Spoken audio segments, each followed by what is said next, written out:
कौवा और कबूतर। एक छोटा सा जंगल था। उस जंगल में एक कौवा रहती थी जिसका नाम था कौरिला। बरसात में भीगते भीगते उसके दो बच्चों की मौत उसके आंखों के सामने ही हो गई थी। कौरिला रोती हुई बोली, मेरे बच्चों, तुम लोगों को क्या हुआ? उठो, उठो ना। वो जोर जोर से रोने लगी और वो पागल हो गई थी। दिन बहते चले गए, पर वो पागल हो जाने के कारण वो अपने घोंसले में उसके बच्चे हैं समझकर वो बच्चों से बातें करने लगे थे। क्या हुआ बच्चों, तुम मेरे साथ बातें क्यों नहीं कर रही हो और खाना भी नहीं खा रही हो? वो बच्चों की कल्पना करते हुए अपने आप से बातें करने लगी। कुछ दिन बाद कोरिला की बचपन की सहेली टुकू नाम का एक कबूतर उनके बच्चे को लेकर उनसे मिलने आती है, पर टुकू को पता ही नहीं था कि उनकी सहेली कोरिला की मानसिक संतुलन बिगड़ चुकी थी। दोस्त, कैसे हो तुम? और तुम्हारा बच्चे कहाँ पर है? कौन हो तुम और मेरे बच्चों को छीनकर कहाँ ले गए थे? दो मेरा बच्चा मुझे वापस करो। कौरिला ने टुकू के बच्चे को छीन लेती है। मित्र, तुम्हें क्या हुआ? तुम ऐसी बातें क्यों कर रही हो और मेरे बच्चे को अपना बच्चा क्यों कह रही हो? मेरे बच्चों को लेकर अपना बच्चा कह रही हो? जाओ यहाँ से तुम। ये कहकर अपने चोंच से टुकू को भगाने लगी। हे भगवान, दोस्त ऐसा मत करो, मुझे दर्द हो रहा है। तुम्हें हो क्या गया है? कौरिला ने टुकू को भगाने का बहुत कोशिश की और टुकू ने भी बहुत कोशिश की अपने बच्चे को ले जाने की, पर टुकू विफल रहा। टुकू रोते रोते वहां से चली गई और वो एक पेड़ पर जाकर बैठ के रोते रोते बोलने लगी। हे भगवान, कौरिला को ये क्या हो गया? वो क्यों मेरे बच्चे को छीनकर अपना बच्चा बोल रही है? कुछ देर बाद टुनटुन नाम का एक गौरैया और मिष्टी नाम की एक तोता उस पेड़ पर टुकू को रोता हुआ देख के आके बैठी और टुकू को पूछने लगी। कौन हो तुम और क्यों रो रही हो? हमें बताओ, अगर हो सके तो हम तुम्हारी मदद करेंगे। टुकू ने रोते हुए सारी बात उन दोनों को बताई। कौरिला मेरा बचपन का दोस्त है। बहुत दिनों बाद मैं उनसे मिलने मेरे बच्चे के साथ आई थी, पर उसने मुझे पहचान नहीं पाई और मेरे बच्चे को छीनकर अपना बच्चा कह रही है और तो अपने चोंच से मार मार कर मुझे भगा दिया। मुझे समझ नहीं आता ये क्या हो रहा है। टुकू की बातें सुनकर उन दोनों ने कहा, अरे दोस्त, वो हमारे भी दोस्त है। दरअसल वो हाल ही में अपना बच्चा खोया है। अपने आंखों के सामने अपना बच्चा खोने पर उनको सदमा लगा है, इसलिए वो ऐसा बर्ताव कर रहा है। मुझे इस बात का खेद है कि कौरिला के साथ ऐसा हुआ, पर मैं अपने बच्चे को उससे वापस कैसे पाऊंगी? मेरे समझ में कुछ नहीं आता। ये सोचकर वो बहुत दुखी हो रही थी। मिष्टी और टुनटुन भी ये सोच रहे थे। एक तरफ ये चल रहा था, दूसरी तरफ कौरिला के पास रहा कबूतर का बच्चा बोला, तुम मेरे माँ नहीं हो। माँ कितनी गोरी है और तुम कितनी काली हो। ओए चुप कर, मैं ही तेरी माँ हूँ। मुझे मेरी माँ के पास जाना है। प्लीज मुझे मेरी माँ के पास जाने दो। ऐसा नहीं कहते हैं बेटा, ये तुमको क्या हो गया है? मैं ही तुम्हारी माँ हूँ। तुम मेरी माँ नहीं हो, नहीं हो, नहीं हो। मुझे मेरी माँ के पास जाने दो। अब कौरिला को गुस्सा आया और कौरिला ने गुस्से के साथ बोला, तुम्हें समझ में नहीं आता, मैं ही तुम्हारी माँ हूँ। डांटने से टुकू का बच्चा रो पड़ी और वो देख के कौरिला को उससे दया आई। अरे मेरे बच्चा, रोना मत, मैं ही तुम्हारी माँ हूँ। दूसरी ओर वो तीनों पंछी ये सोच रहे थे कि कोरिला को उसकी बीती बातें याद दिलानी चाहिए। एक काम करते हैं, मैं मेरे बच्चों से मरने का नाटक करवाती हूँ। मेरे मरे हुए बच्चे को देखकर जरूर उसको बीती बातें याद आएंगी। हाँ, ये सही रहेगा। हम ये करके देखते हैं, पर ये कोरिला के सामने ही करना चाहिए। उसके पिछले दिन सुबह टुनटुन गोरैया उस पेड़ के नीचे खड़ा होकर रो रो कर बोलने लगी। हे भगवान, मुझसे मेरी बच्चे को छीन ली। सोने जैसे प्यारे बच्चे, हे भगवान, कितना अनर्थ हो गया। इतनी छोटी सी उम्र में ये दोनों मर गए। इन दोनों की रोने की आवाज सुनकर कोरिला भी वहां चली आई और उन नन्हों को देखकर बहुत दुखी हुई। वहां खड़े सब रो रहे थे। इन बच्चों को मरा हुआ देखकर कोरिला को अपने बच्चों की याद आई। उन बच्चों को देखकर कोरिला बोली, हाय, मेरे बच्चे भी मुझे छोड़कर चले गए। मेरे बच्चे। उसकी अपनी पिछली बातें याद आने लगी थी। मेरे बच्चे तो बहुत पहले ही मर चुके हैं। टुनटुन, तुम चुप हो जाओ। लगता है भगवान अपनी किस्मत में बच्चे नहीं दिए। ऐसा कहकर कोरिला टुनटुन को सांत्वना देने लगी। तब टुनटुन गोरैया के दोनों बच्चे उठ खड़े हुए, जिन्हें देखकर कोरिला चौंक गई।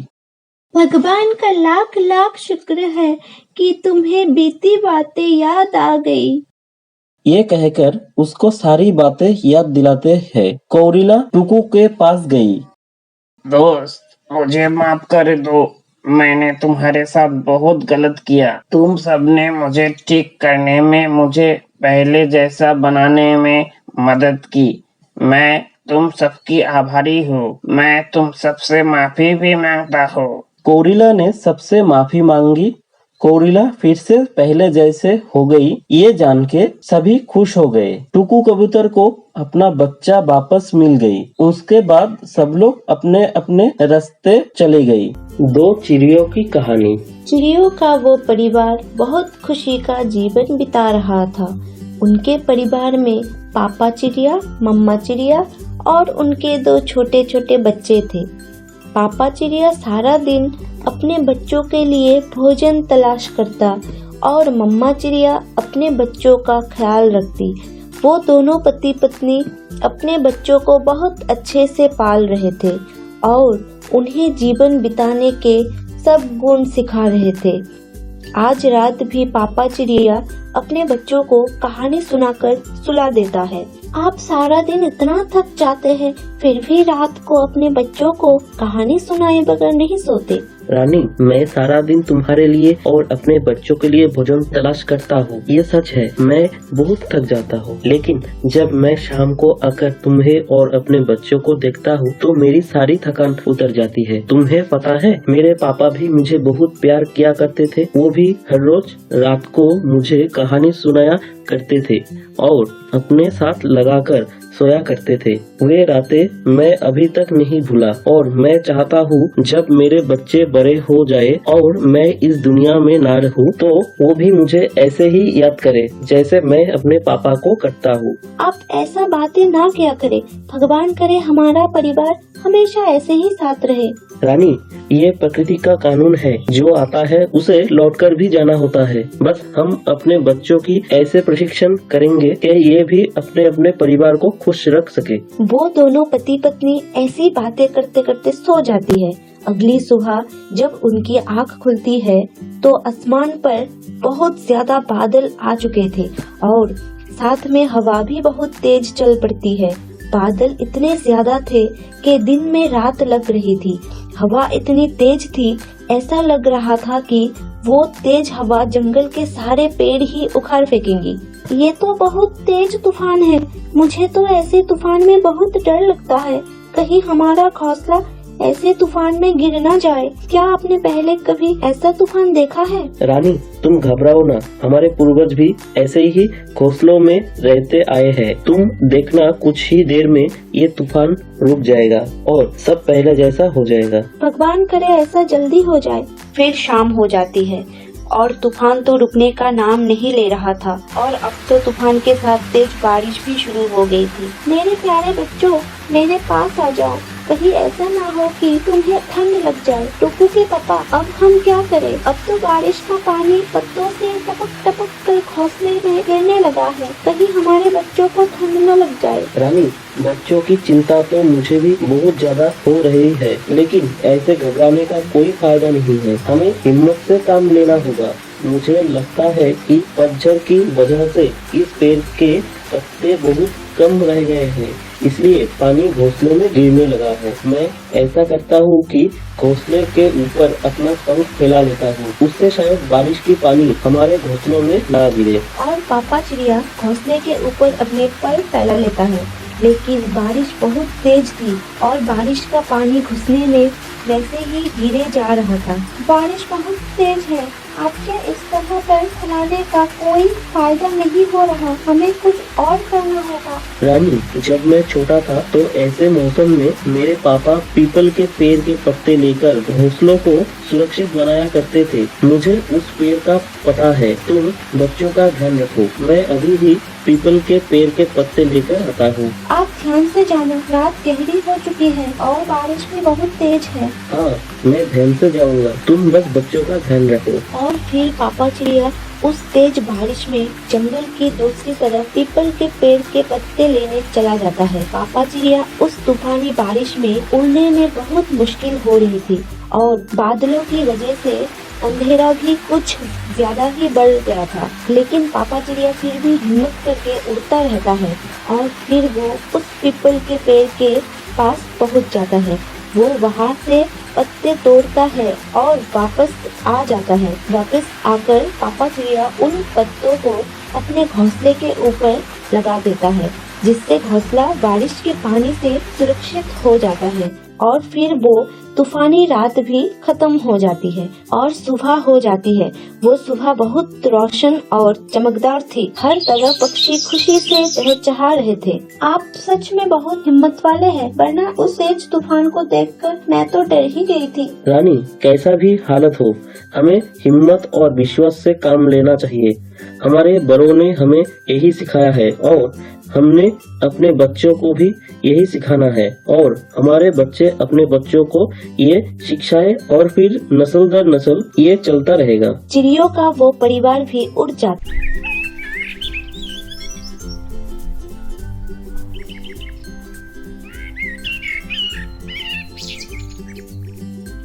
लटकती चुलबुली टुनी मेरा नाम, घूमो फिरो खाना खाओ इतना ही मेरा काम। एक बार की बात है, एक हरे भरे जंगल में एक सुंदर पक्षी रहती थी। उसकी मधुर आवाज थी और वो दिन भर गाना गाना पसंद करती थी। एक दिन जब वो इधर उधर उड़ रही थी, उसकी मुलाकात एक चालाक लोमड़ी से हुई। लोमड़ी चिड़िया की आवाज से बहुत प्रभावित हुई और सोचा, उसकी आवाज बहुत मधुर है, उसकी मांस भी स्वादिष्ट होगी। उसे तो खाना ही होगा। हेलो दोस्तों, आप लोगों को ये कार्टून वीडियो कैसी लगी? अच्छा लगे तो लाइक कर देना और चैनल को सब्सक्राइब करके बेल आइकन दबा देना। हमारे अगले आने वाले इंटरेस्टिंग कार्टून वीडियोस की नोटिफिकेशन पाने के लिए please subscribe our channel please. अब आगे देखिए। चलो उससे दोस्ती करते हैं। तो उसने एक योजना बनाई और पक्षी से कहा, कैसे हो दोस्त, तुम्हारा नाम क्या है, तुम्हारा घर कहाँ है? मैं ठीक हूँ मित्र, मेरा नाम टुनटुनी है और मेरा घर गंगापुर गांव है। ओह प्रिय मित्र, तुम्हारी आवाज कितनी सुरीला है। तुम मेरे घर क्यों नहीं आते और मेरे लिए गाते? मैं आपकी प्रतिभा की सराहना करूंगा और आपका ख्याल रखूंगा। तुम एक दिन बहुत अच्छे गायक बनोगे। लोमड़ी के प्रस्ताव से टुनटुनी खुश हुई और बोली, अरे मेरे दोस्त, मैं एक दिन बहुत अच्छा गायक बनूंगी। हाँ दोस्त, तुम एक दिन बहुत बड़े गायक बनोगे। क्या आप मेरे साथ जाओगे? हाँ दोस्त, मैं तुम्हारे साथ जाने के लिए तैयार हूँ। टुनटुनी उसके साथ जाने लगी। लोमड़ी के घर में पहुंचकर टुनटुनी ने सुंदर गाना शुरू किया। लोमड़ी गाने का आनंद ले रही थी और टुनटुनी पर झपटने के लिए सही समय का इंतजार कर रहा था। हालांकि टुनटुनी होशियार थी और लोमड़ी के इरादों को समझ गई, इसलिए उसने गाना बंद कर दिया और लोमड़ी से पूछा, तुम मुझे क्यों खाना चाहते हो? मैंने तो तुम्हारे साथ कुछ गलत नहीं किया है। तुम जैसे छोटे जानवर का शिकार करना और उन्हें खाना मेरी फितरत है। लेकिन खाना मेरा स्वभाव नहीं है। मेरे जीवन का एक उद्देश्य है और वो है गाना और आनंद फैलाना।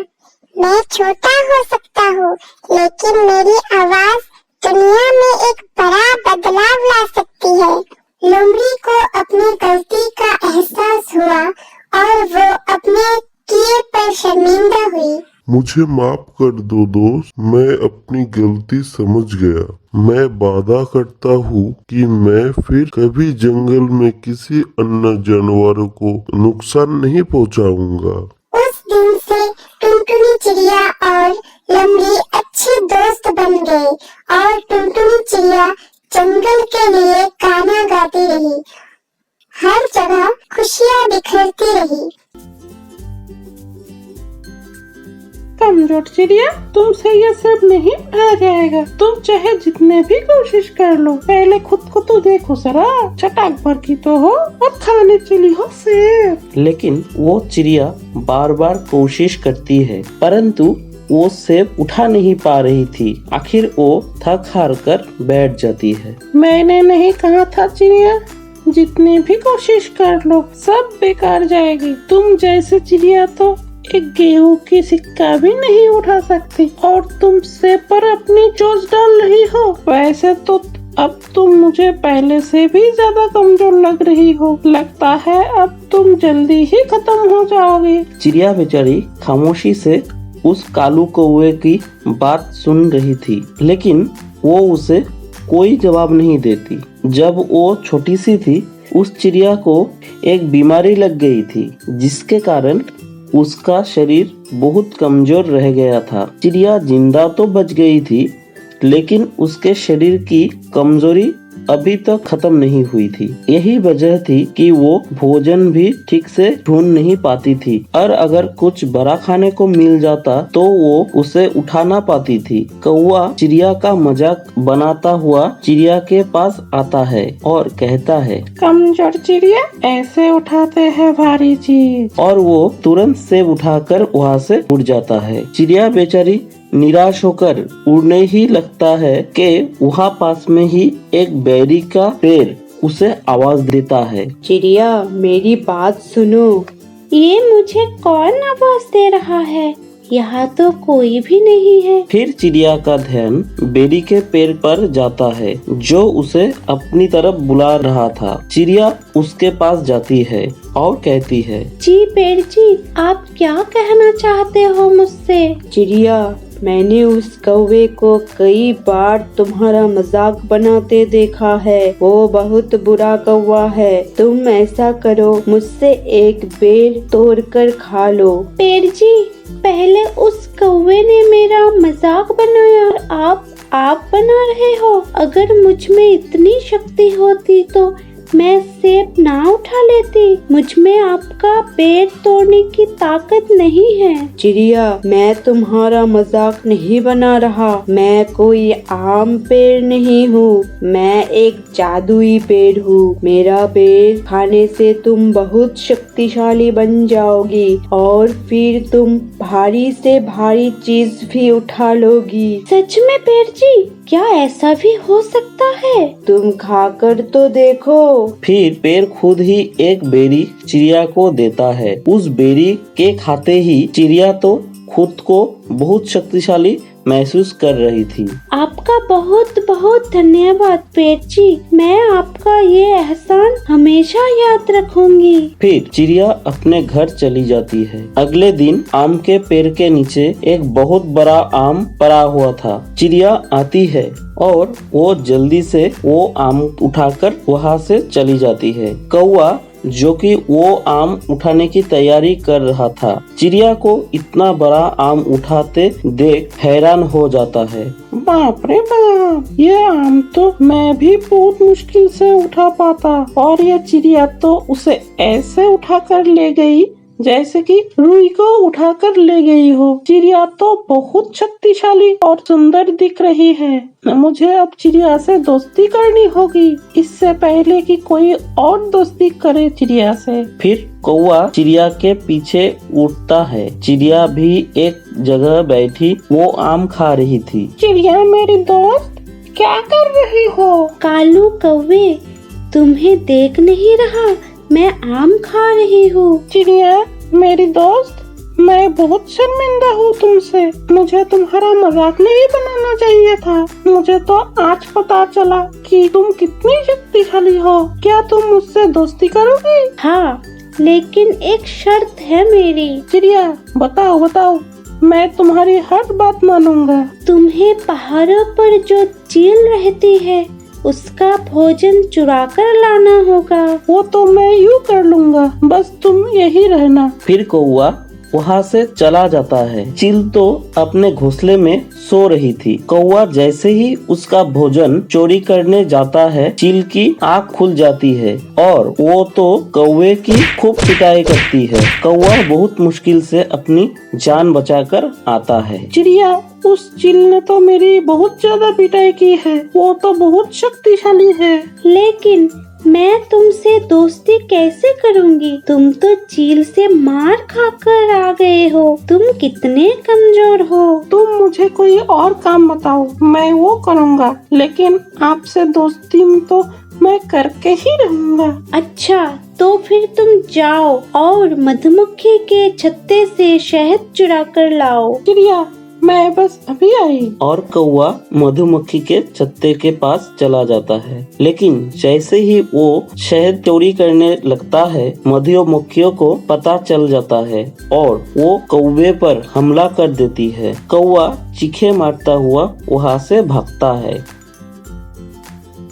अरे कौवे, तुम तो बहुत सूझ कर आए हो। लगता है मधुमक्खियाँ भी तुमसे ज्यादा शक्तिशाली निकली। अब तुम्हें पता चला कि सिर्फ तुम ही शक्तिशाली नहीं हो, बल्कि तुमसे बड़े और छोटे मधुमक्खियाँ भी तुमसे ज्यादा शक्तिशाली है। चिड़िया, मुझे माफ कर दो, आज मुझे सब पता चल गया है। फिर चिड़िया कौवे को माफ कर देती है और उन दोनों में दोस्ती हो जाती है। दोस्तों, आपको हमारी ये कहानी कैसी लगी? अच्छा लगे तो लाइक, कमेंट और शेयर कर देना और हमारे चैनल को सब्सक्राइब करना मत भूलिएगा और साइड का बेल आइकन भी दबा दीजिएगा। आज के लिए इतना ही, चलते हैं, बाय।